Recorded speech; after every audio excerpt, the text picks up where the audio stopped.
그러나 포도나무도 그들에게 대답하였습니다. 내가 어찌 하나님과 사람을 즐겁게 하는 포도주 내는 일을 그만두고 가서 다른 나무들 위해서 날뛰겠느냐. 아멘.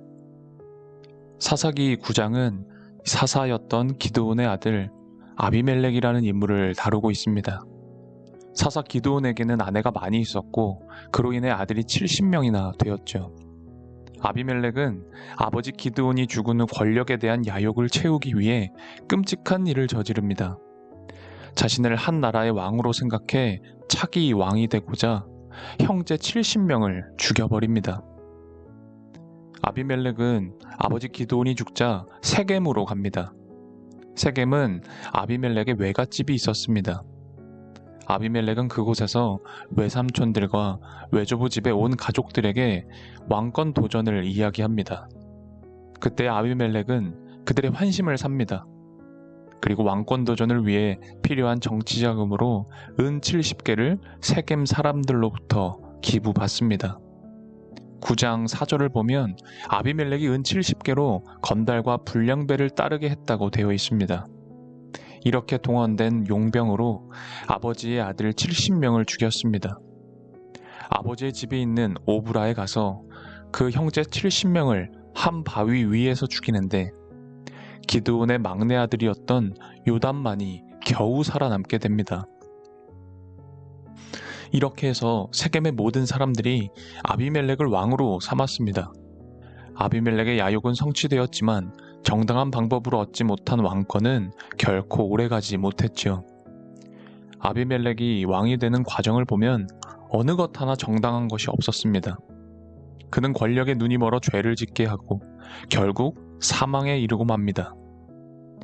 아비멜렉을 보면 야고보서 1장 15절에 그 말씀이 떠오릅니다.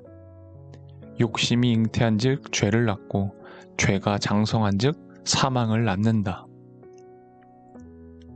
아비멜렉은 이 권력에 대한 욕심이 있었습니다. 그리고 이 욕심은 죄를 낳았습니다.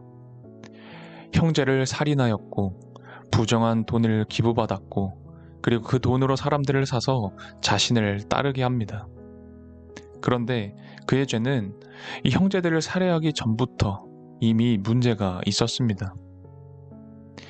사사시대의 사사는 하나님께서 세우십니다. 그리고 사사는 세습되는 것이 아니었죠. 사사는 하나님께서 세우시는데 아비멜렉은 스스로 자신이 지도자가 되려고 했으니 그의 마음의 생각이 죄가 아니고 무엇이었을까? 그런 생각이 듭니다. 사사 기드온이 죽고 하나님의 백성이라면 왕이신 하나님께서 다른 사람을 사사로 세우실 때까지 기다려야 했습니다. 하나님의 통치를 따르지 않고 자신이 왕이 되려고 한다면 그 사람은 바른 길로 갈 수 없습니다. 우리들도 마찬가지입니다. 나의 마음에 내 자아가 왕으로 자리 잡고 있으면 그 사람은 결코 바른 길을 갈 수 없습니다. 나의 몸과 마음을 내가 통치하겠다는 생각은 아비멜렉과 다를 바가 없는 것이죠. 나 자신을 내가 지배하려고 하는 것이 바로 자기 욕망입니다. 그런데 그 욕망이 단순히 욕망으로 그치지 않고 죄로 발전하는 것이죠. 아비멜렉의 70명 이 살인 사건에서 유일하게 살아남은 요담이 그리심산에 올라가 세겜을 바라보고 아비멜렉을 추종하는 그들의 어리석음, 하나님께 대한 범죄를 우화적으로 비유를 통해 책망합니다. 요담이 4가지 종류의 나무를 비유로 말합니다. 이 4종류의 나무는 올리브나무, 무화과나무, 포도나무, 가시나무입니다. 이 중에 가시나무는 아비멜렉을 비유한 나무입니다. 가시나무는 다른 3종류의 나무들처럼 과실을 맺지 못합니다. 그리고 나뭇잎이 없기에 사람들에게 쉼터가 되는 그늘도 제공하지 못하죠. 가시나무는 나무꾼들에게는 땔감으로조차 사용하기 부담스러운 그런 나무입니다. 다른 3종류의 나무는 과실로 혹은 기름으로 혹은 다른 용도로 이 사람을 기쁘게 하도록 쓰임을 받았지만 그들은 겸손히 자신을 알고 살아간다 라는 비유를 합니다. 우리에게 중요한 것은 우리 마음의 생각이 어떠하냐입니다. 생각이 온전하지 못하면 결코 바른 길을 갈 수 없죠. 바른 생각을 가지고 바른 길을 가고 싶으십니까? 그렇다면 하나님 마음에 내 생각을 맞추어야 합니다. 하나님을 바라보면서 마음의 중심을 깊이 생각하지 않으면 하나님 마음에 내 마음이 조율되지 않습니다.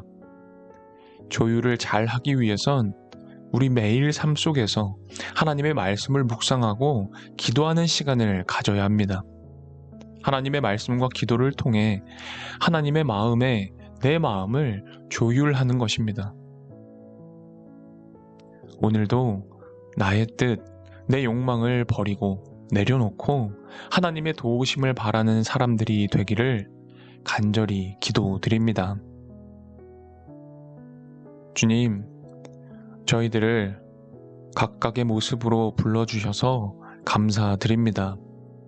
저희들이 생각의 한계를 인정하고 왕이신 하나님을 나의 왕으로 인정하고 살아가게 이끌어 주십시오. 세상의 많은 것을 보면서 욕심에 사로잡혀 죄의 길을 가지 않게 하시고 오직 주님께서 허락하신 생각 안에서 주님께서 주신 그 사명을 잘 감당하게 하십시오. 예수 그리스도의 이름으로 기도합니다. 아멘.